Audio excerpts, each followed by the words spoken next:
of our entire 47 counties who are present here, civil society representatives, NGOs in the health sector, our development partners in the health sector, our diplomatic representatives who are here, a number of diplomats are here.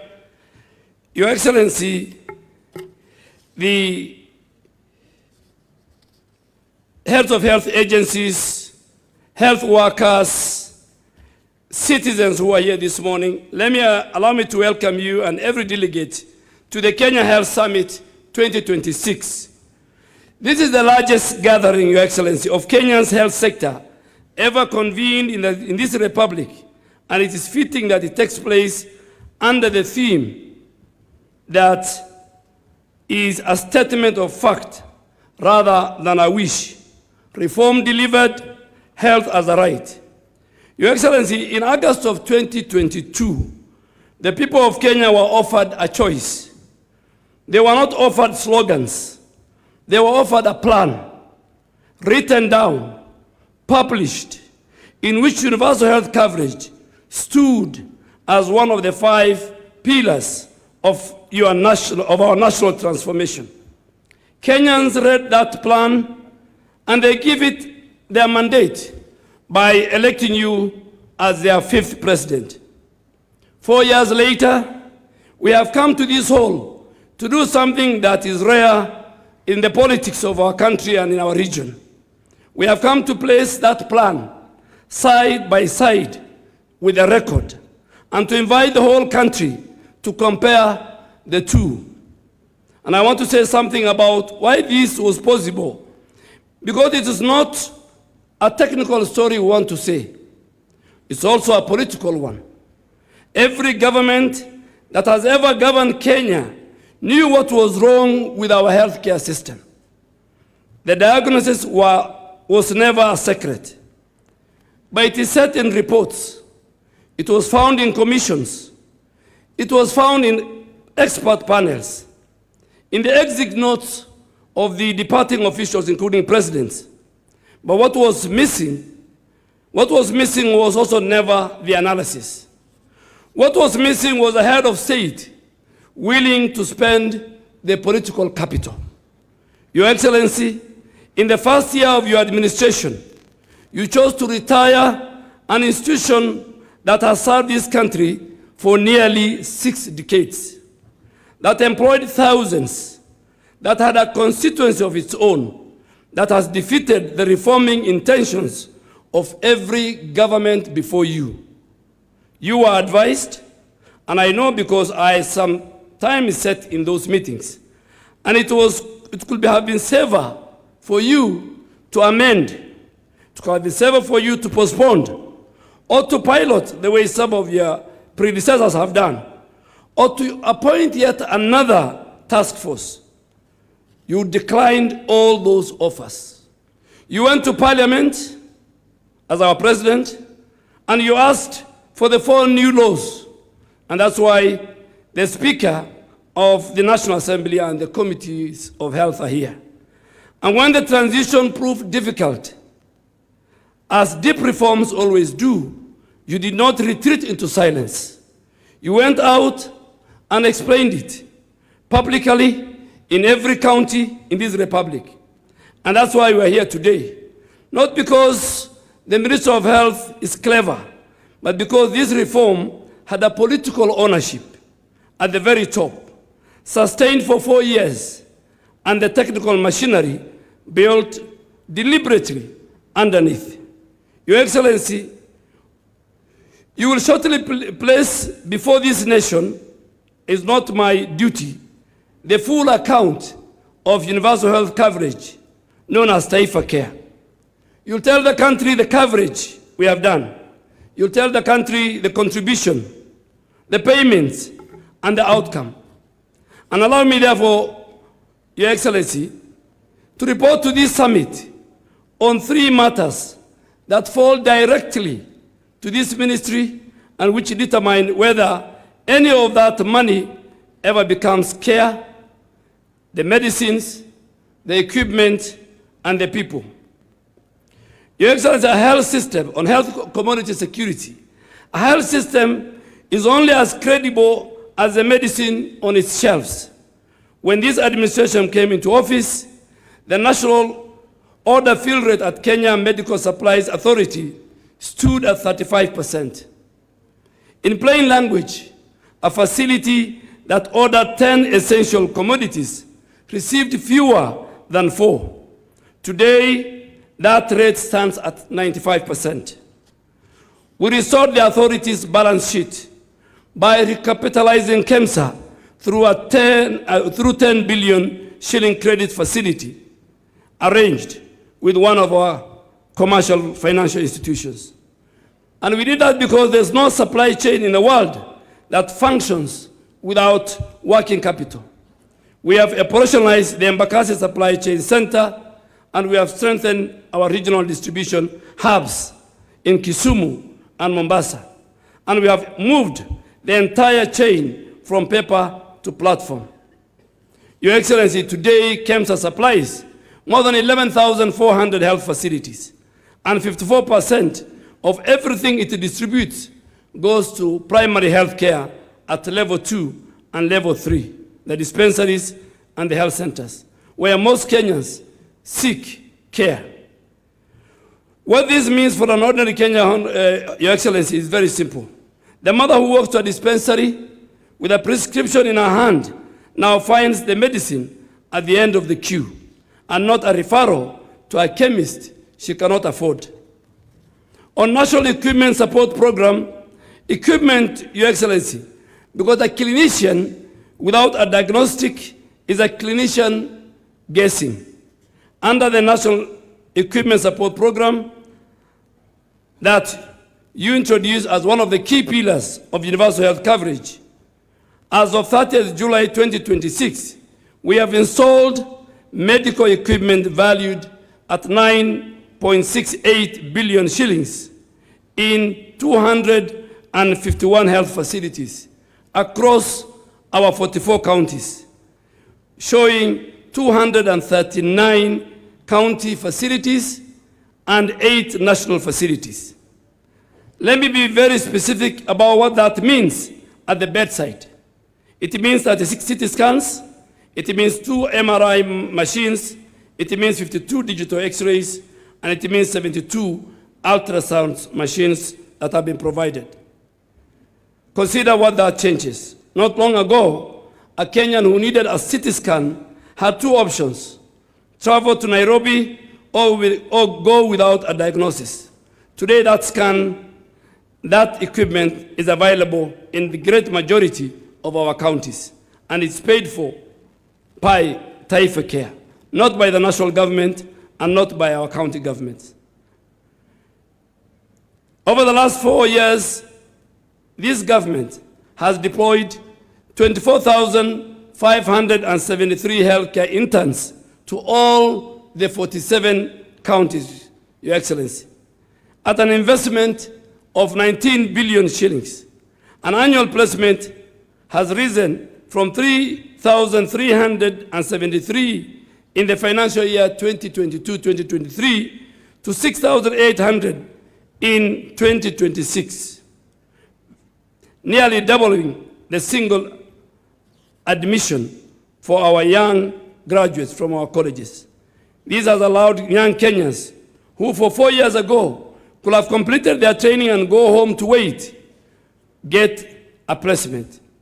We have also sponsored 262 medical registrars across 35 specialties, so that counties who have never had a single specialist are now growing their own. We have released 3.5 billion shillings to settle the accrued basic salary arrears owed to our doctors. Under your direction, we are employing 5,000 additional nurses and midwives are being recruited. All this happened under your leadership, Your Excellency, in the last 4, and we will showcase them as the 2-day health summit progresses. Your Excellency, allow me now finally to acknowledge our partners in this work. To our Excellencies, the governors, health is a devolved function, And every figure that will be quoted in this hall was earned in a county facility by a county staff.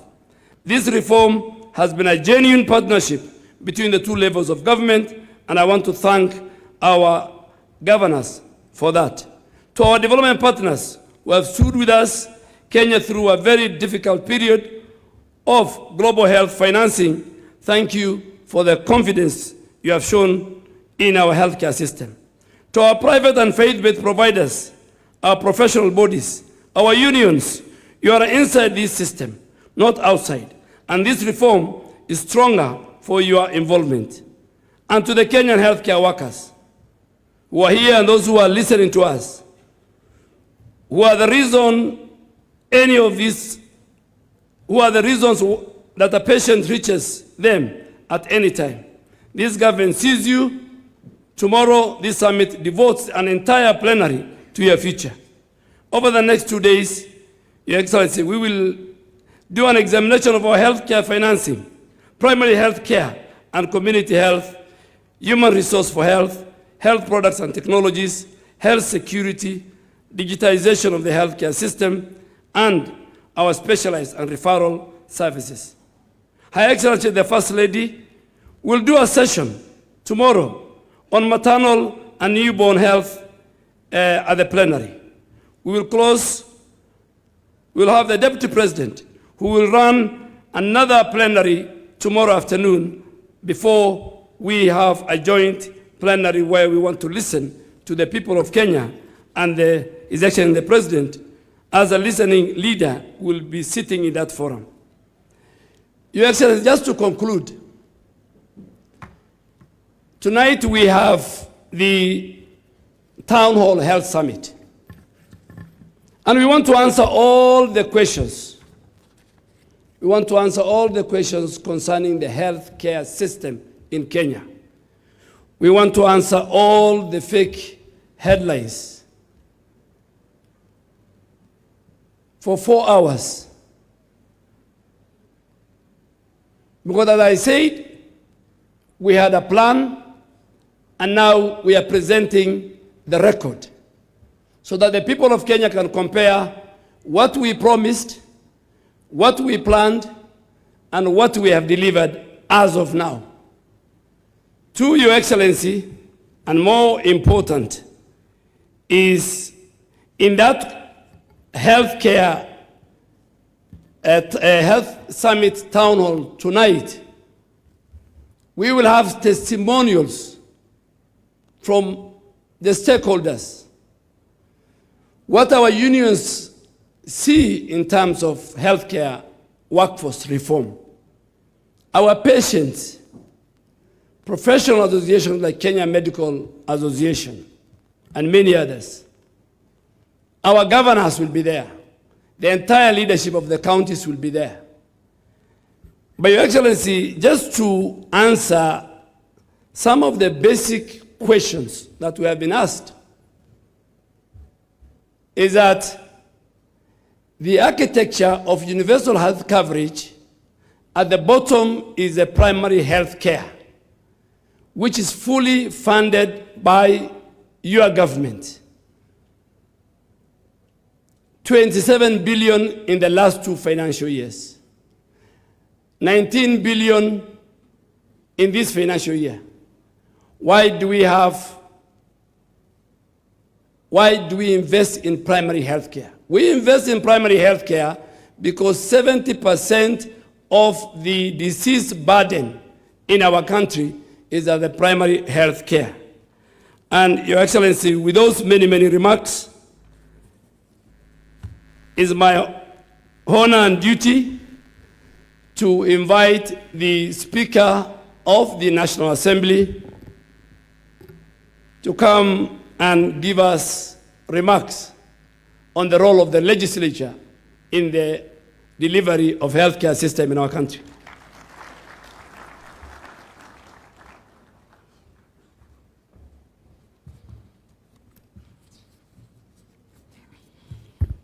Your Excellency, the President and Commander-in-Chief of our Defense Forces, Your Excellency, the Deputy President, and all established protocols followed. I'm here and I'm honored to address this health summit on behalf of Parliament. Your Excellency, over these 2 days, delegates will speak of hospitals, will speak of funds, will speak of medicines and equipment, will speak of systems, will speak of outcomes. I wish to speak about one aspect that precedes all of them, and without which not one of them would exist, and this is the enabling legal framework. Your Excellency, Article 94 of our Constitution provides that the legislative authority of the Republic is derived from the people and is vested in and exercised by Parliament. At our independence, Your Excellency, our founding father pronounced that the incoming government of the people of Kenya was going to focus on fighting three things: poverty, ignorance, and disease. Over the years, efforts have been made in the health sector to achieve the war against diseases.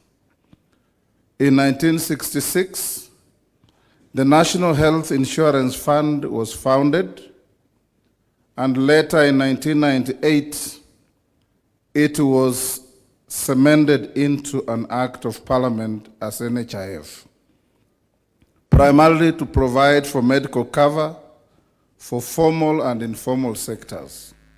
The fund was operated by the National Hospital Insurance Fund Board of Management, and it relied on tiered flat rate monthly deductions as its contributions rather than proportional income scaling. Over the period, Your Excellency, the NHIF faced massive systemic corruption, losing billions of shillings through ghost clinics, inflated claims, collusion between rogue medical facilities and state officials. The reform journey that your government started, Your Excellency, has had the effect of addressing all this. Whenever you speak to any member of Parliament, Your Excellency, you'll hear always the same story. Desperate families calling at midnight about hospital emergencies and their attendant bills, their names being forced on fundraising committees and cards that are circulated without their knowledge, standing at hospital gates negotiating for the release of a patient, and at mortuaries negotiating for the release of bodies to their loved ones. Parliament understood the necessity of reform because parliamentarians have constant interaction with the needy in the population.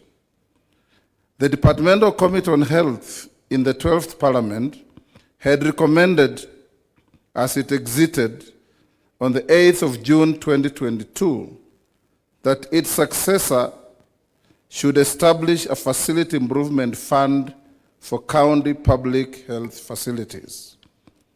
Section 104 of the Health Act of 2017 had also directed that legislation on health be enacted within 3 years. That instruction had remained unfulfilled. The National Hospital Insurance Fund, born in 1966 and governed by the 1998 Act, had long since been overtaken by the structure of our economy and dynamic social needs. So, Your Excellency, when you brought this agenda to the House of Parliament in your administration, you found an already convinced Parliament.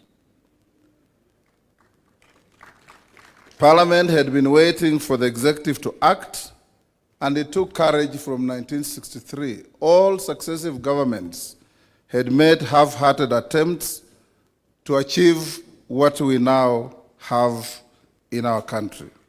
In the year 2023, Parliament considered, interrogated, amended, and passed 4 statutes, which Your Excellency assented to on the 19th of October of the same year. These were, first, the Primary Health Care Act, number 13 of 2023. It established for the first time in our history a legal framework for the delivery and management of primary health care through primary health care networks, and it placed our community health promoters on a statutory footing rather than leaving them to the whims of successive government initiatives. The second was the Facility Improvement Financing Act, number 14 of 2023. This, anchored on Article 207 of the Constitution, permits a public health facility to retain and manage the revenue it generates. In plain language, money earned at a dispensary in Kimilili or Kilifi or Kachiliba is now spent and ought to be spent at that dispensary. The third piece of legislation was the Digital Health Act, number 15 of 2023. It discharged the unfinished obligation of the Health Act of 2017, established the Digital Health Agency, mandated a comprehensive integrated health information system for the whole Republic, and gave every Kenyan statutory protection over their personal health data. The fourth, the Social Health Insurance Act, the much talked about SHA, over which yours truly here was taken to court 6 times. It now, together with it establishes 3 public funds for primary health care, for social health insurance, and for emergency, chronic, and critical illnesses. 4 statutes passed in one session of Parliament, Your Excellency, was unprecedented. It is the most consequential body of social legislation enacted by any parliament in Kenya since independence. Far-reaching reforms are not always readily embraced and accepted. These 4 health bills were met with robust public debate. There were those who benefited from the gaps, flaws, and shortcomings of the status quo who did not welcome the reforms. These were in the minority. The majority of Kenyans saw this as a right trajectory in mitigating the myriad challenges that the health sector faced, and saw these legislations as a Damascus moment for our health sector. As we speak today, the number of Kenyans registered under the universal health coverage being a whopping over 30 million compared to about 8 million under NHIF will convince every doubting Thomas on the vision and foresight that informed these reforms. Numbers do not lie, and in law we say, res ipsa loquitur. Things speak for themselves. Under the Constitution, Parliament appropriates and divides revenues between the 2 levels of governments. It then has the mandate to ensure prudent use of those resources so that Kenyans get value for their money. I want to assure this summit that this is a duty that Parliament holds sacrosanct and will discharge without fear or favor. Parliament shall always ensure that any person or entity entrusted with management of public resources is accountable to the letter. Your Excellency, ladies and gentlemen, there are cases within the laws I have cited that require no financial contribution from citizens. These are primary health care, emergency, chronic, and critical illness. That notwithstanding, the law has set out the primary health care fund and emergency illness and critical health Care Fund, which are financed from parliamentary appropriations. Even in such cases where ordinary citizens do not directly pay for those services, the funds draw the money from taxpayers' purse, while the degree and extent of responsibility must remain the same. Your Excellency, ladies and gentlemen, with all these good legislative reforms, questions are constantly raised by members of parliament on issues that this summit needs to address. Number one, rationalization of manpower or health professionals so that citizens in both urban and far-flung rural areas enjoy similar benefits and attention from our health sector workforce, including medical consultants. Two, the preventive and promotive care should be more enhanced to avoid costly curative remedies. Here we should place emphasis on regular physical checkups, clinics, advisory nutrition, fitness, immunization, counseling, etc. Three, cases of hemorrhaging funds from the healthcare system by individuals and health facilities, whether public or private, must be checked, and those found culpable must face the consequences. These include the war against ghost facilities that were very common under the defunct NHIF. I was happy as we went round to see that now we have an AI fraud engine that is dealing with this difficulty. The last, even where the citizen is required to make a financial contribution, the regulators should ensure that no unlawful charges are levied against any citizen. Your Excellency, distinguished delegates, ladies and gentlemen, as I conclude, I want to assure this summit that Parliament will discharge its responsibility to keep the health sector buoyant in our country. We will appropriate sufficient funds subject to the size of the envelope available and other national requirements. We will ensure appropriated funds are put to proper use, and together with the Auditor General, we will discharge these functions fully. We will remain open and ready to support the government with continuing legislative reforms to better existing laws and regulations and to give full meaning to health-related provisions in our Constitution and for the benefit of our country. I thank you.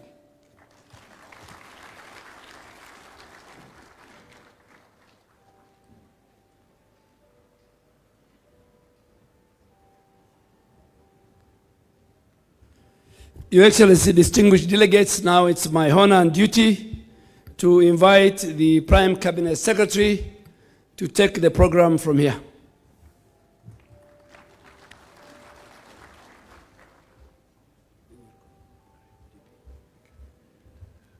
Your Excellency, the President of the Republic of Kenya, Dr. William Samoei Ruto, Your Excellency, the Deputy President, Professor Kithure Kindiki, Speaker of the National Assembly, Chair of the Governors, and all governors present, my colleague ministers, colleagues in the public space, members of the private sector, medical practitioners, distinguished ladies and gentlemen. Your Excellency, mine will be very brief. This summit is extremely significant. It is a summit that has brought us here so that we can acknowledge a very important thing. That is that the transformation, the delivery in our health system today is not a story of fiction, but is now a matter of fact. Your Excellency, you have stayed the course. You stayed the course when people went to court. You stayed the cause when there are demonstrations in the street. You stayed the cause when the critics were in every corner. You stayed the cause even when people were branding you all sorts of names. Today, we celebrate a major transformation in Kenya's health sector. What we are going to witness and what we have witnessed, ladies and gentlemen, is fact and not fiction. Secondly, Your Excellency, I just want to say that one other hat you do wear, because the issue around the medical challenges does not end with Kenya's boundaries, is that you are also doubling up as the African Union champion for pharmaceutical manufacturing in the African Union.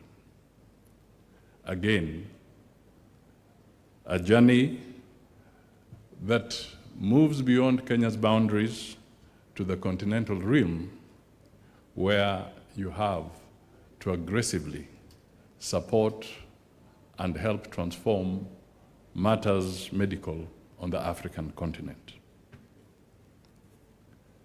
Your Excellency, even in the middle of challenges, you have stood out to make sure that Kenya remains a responsible member of the international health fraternity, WHO and other international obligations. When most people were scared to step forward on how Kenya can play its role in the midst of pandemics and epidemics, Kenya stood forward and you said that you shall be a responsible member of the WHO and the conventions that relate to health and the need to anchor and support other countries and other people when there's a medical crisis. You were taken to court, but you stayed the course.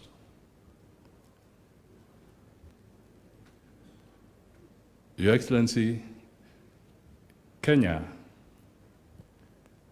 is slowly but systematically emerging as a medical mecca in the region. The investment that the Ministry of Health is putting in place through the leadership of Duale and his team,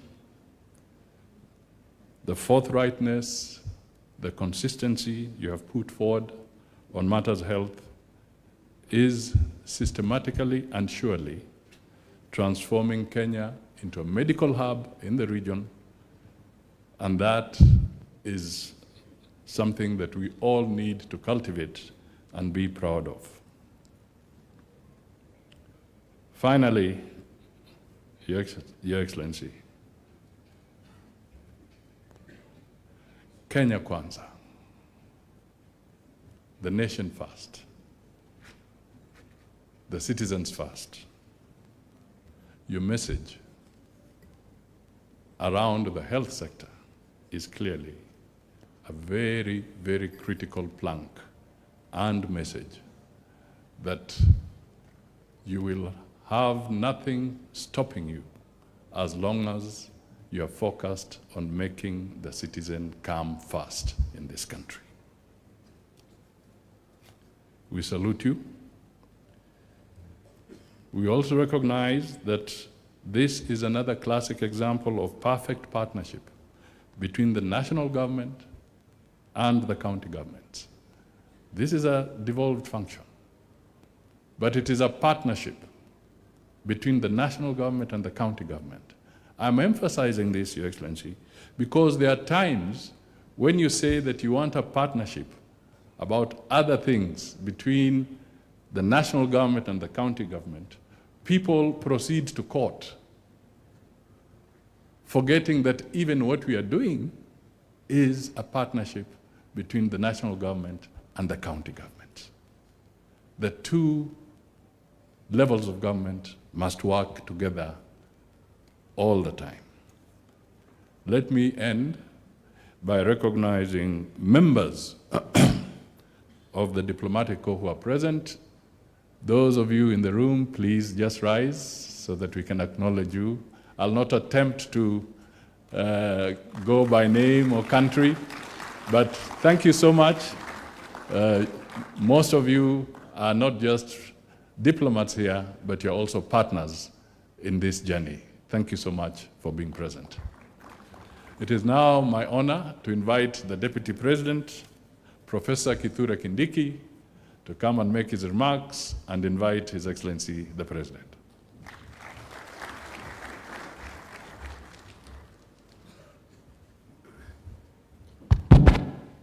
Kenya hoye! Kenya hoye! Mr. President, Your Excellency, colleagues, today is an important day for our country. We have struggled since our country was established to create a good country. We have struggled to modernize our country and improve the quality of life of our citizens. 16 years ago, we adopted a new constitutional order. The summary of that constitution envisages a Kenya which is democratic, but also a Kenya where the citizen is empowered economically and has a healthy life. While we have made good progress on the democracy front, I think, Your Excellency, the last 4 years are extremely important for us because for the first time we have started deliberately making the first steps towards realizing a wealthier and healthier Kenya, which is an important component of realizing the dreams of the founders of our nation, the makers of our constitution, and the dream of a Kenya of the future. And so as I sit here to listen, Your Excellency, I relish to see the progress you have enabled us to achieve by carrying the people. Now we are talking of 32.3 million Kenyans covered with a medical insurance cover. This is phenomenal. We are looking at people getting medical advice from their homes and villages through the consequential 107,000 community health promoters, which continue to serve our nation well. I've just been with you as you went through what this administration is doing around medical equipment under the National Equipment Support Program, and also the consequences of the laws that our parliament has put in place. The Primary Health Care Act, the Social Health Insurance Act, the Digital Health Act, the Facility Improvement Finance Act, and the funds that are in place now, Primary Health Care Fund, the social insurance fund, the emergency chronic and critical illness fund, and the facility improvement financing or the facility improvement fund. So, Your Excellency, I am a very proud member of your administration. I speak on behalf of so many of us who serve in your administration. I speak on behalf of many Kenyans who believe in your leadership, that we are looking at a very, very critical transformation of our country.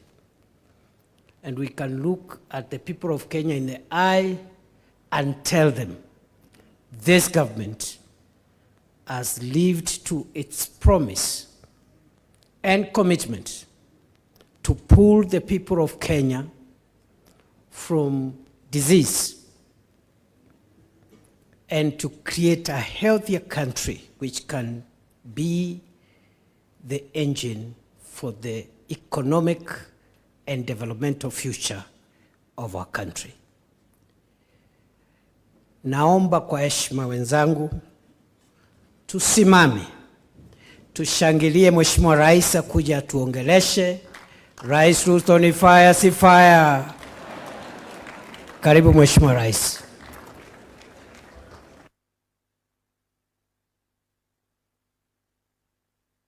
Asante sana Bwana Deputy President.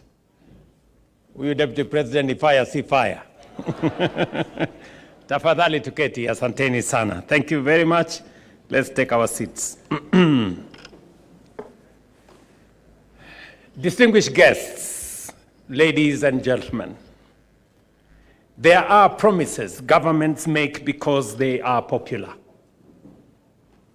Others because they are convenient. And then there are promises a nation must keep because they speak to who we are and the country we intend to become. Universal health coverage is one such promise. For years, Kenya lived with a contradiction we should never have accepted, that access to health could depend on the size of a citizen's wallet. Illness could force a farmer to sell his livestock or sometimes his land. A mother could exhaust her savings, or a community forced to organize a fundraising simply to keep one of their own alive. Too often, treatment became a debt and sickness a pathway to poverty. That was wrong. It was also unjust. 16 years ago, through Article 43 of our Constitution, Kenyans made a solemn promise to one another. And that promise, the right to the highest attainable standard of health, was inscribed in our supreme law, and that no person shall be denied emergency medical treatment. That is not an aspiration. It is a constitutional command. That command informed the promise we made when I sought your mandate in 2022. Universal health coverage was one of the 5 pillars of our bottom-up economic transformation agenda, because economic empowerment means little when illness can wipe out a family's savings or push citizens into poverty. Yet, by 2022, barely 1 in 4 Kenyans had health insurance, and fewer than 1 in 20 among the poorest households. Millions paid out of pocket, borrowed, sold assets, organized harambees, or simply stayed away from hospital because they could not afford.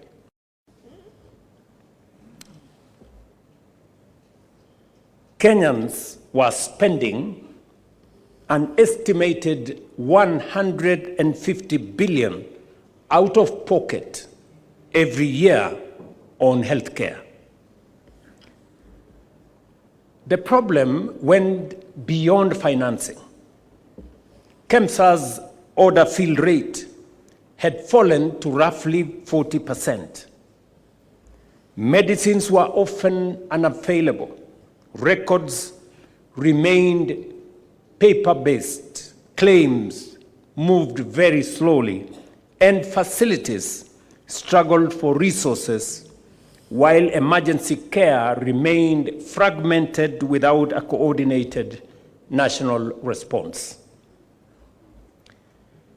We resolved to build that system from the bottom up, not to patch the old one, simply rename it or make another promise about it, but to fundamentally change it.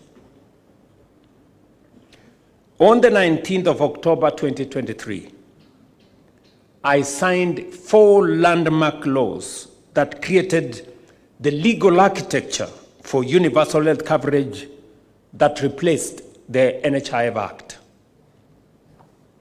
The Primary Healthcare Act strengthened preventive and community health care, while mainstreaming the place of our community health promoters. The Social Health Insurance Act replaced NHIF with SHA and established dedicated funds for primary health care, social health insurance, and emergency chronic and illness.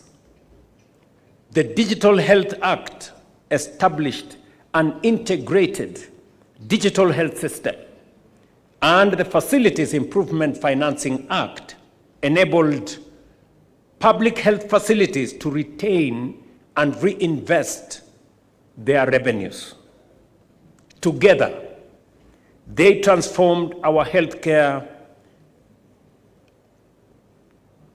in terms of financing, delivered and accounted for in Kenya, created the architecture through which we would finally translate Article 43 of our Constitution from a constitutional promise into everyday reality. We call this undertaking Taifa Care, as you all know. What followed has been transformational. And I would argue that alongside affordable housing, universal health coverage is one of the most consequential social transformations we have undertaken as a country.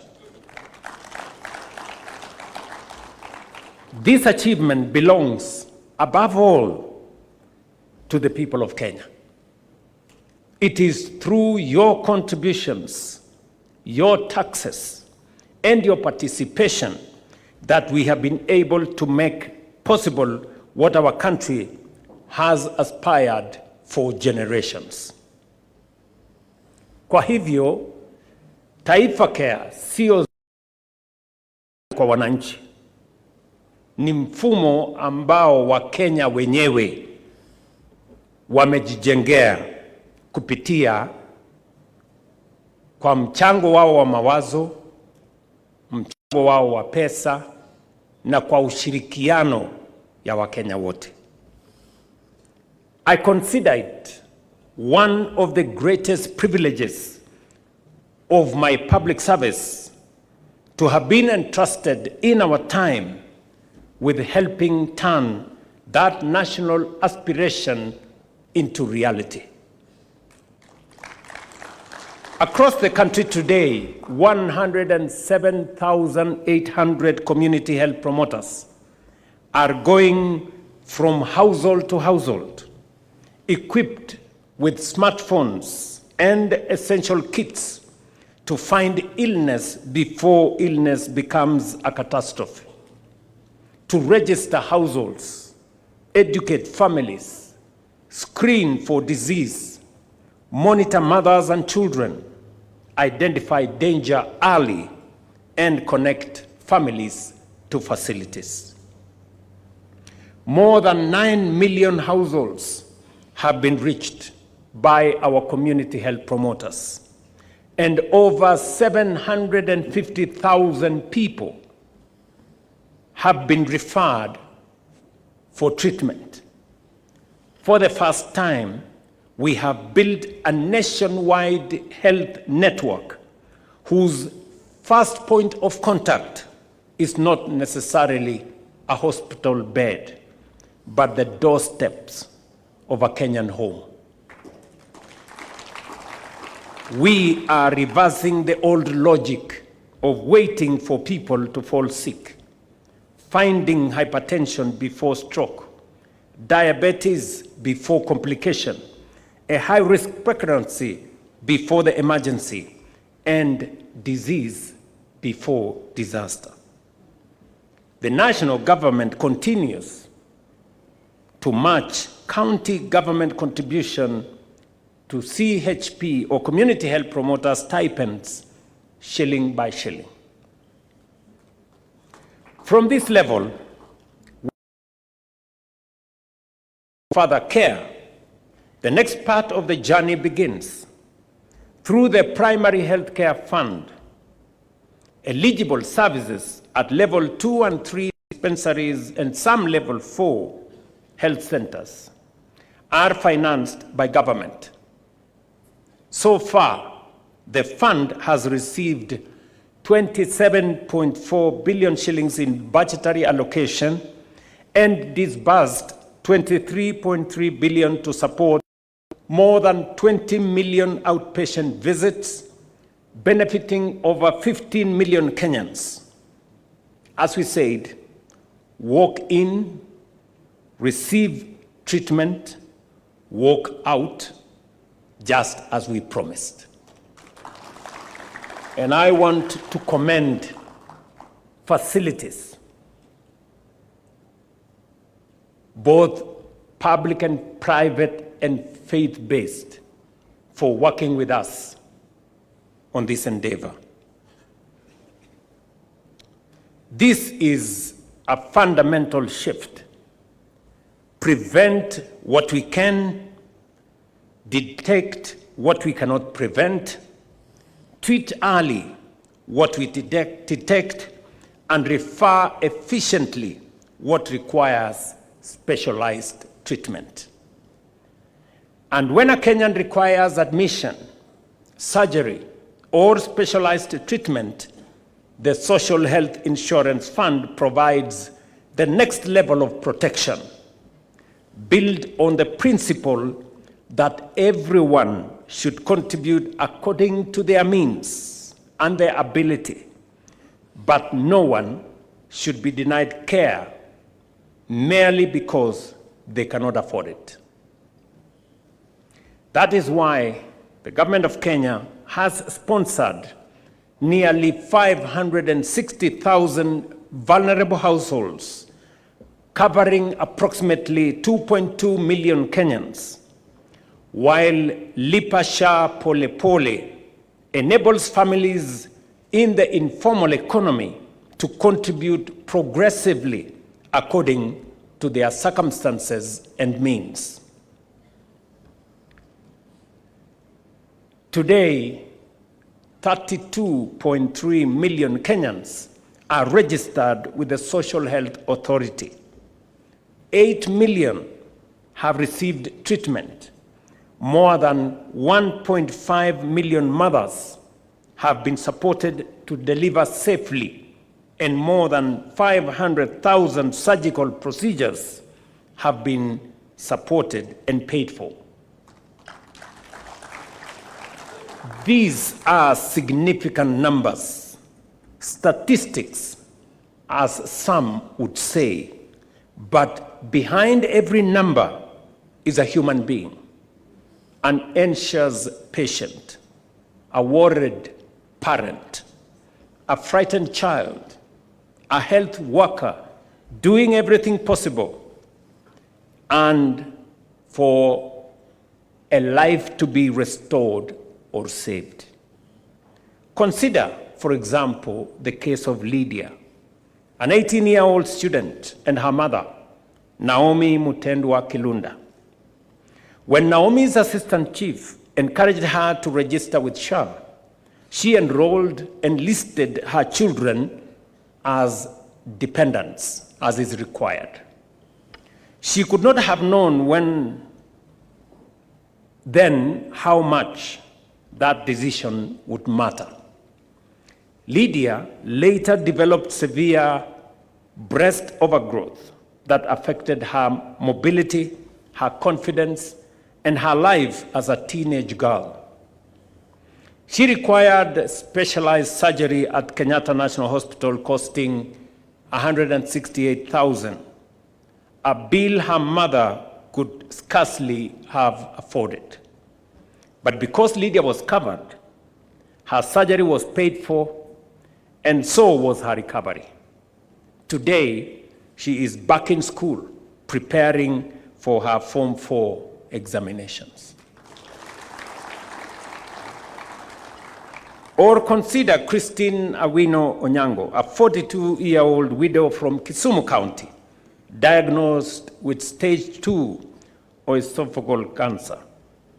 Until recently, Christine would have confronted two enormous burdens: the cost of highly specialized treatment on one hand, and the additional cost of traveling hundreds of kilometers to Nairobi to receive it.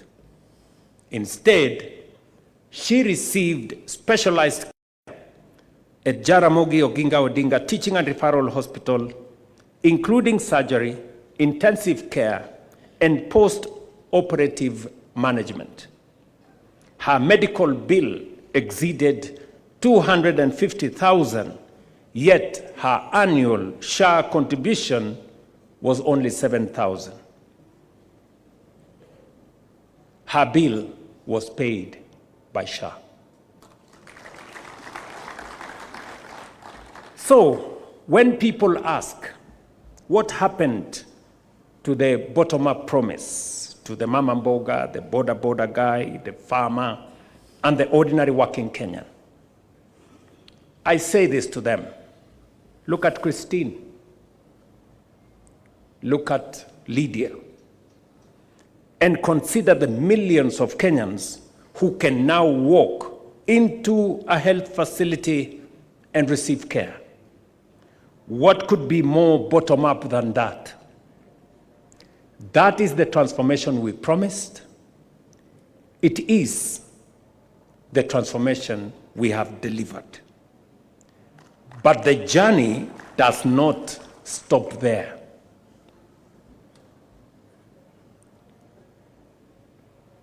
For some Kenyans, treatment is not a single visit,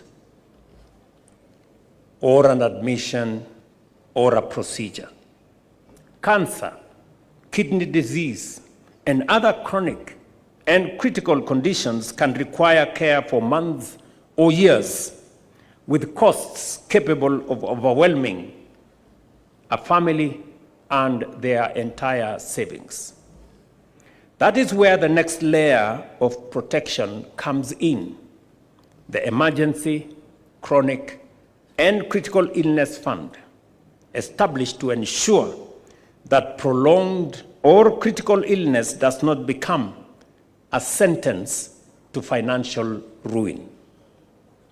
The same fund protects Kenyans when care cannot wait at all, In moments of emergency, when someone collapses, when a child cannot breathe, when there is an accident on our roads, or when a mother develops complications during a delivery, nobody has time to compare prices, search for telephone numbers, or negotiate deposits.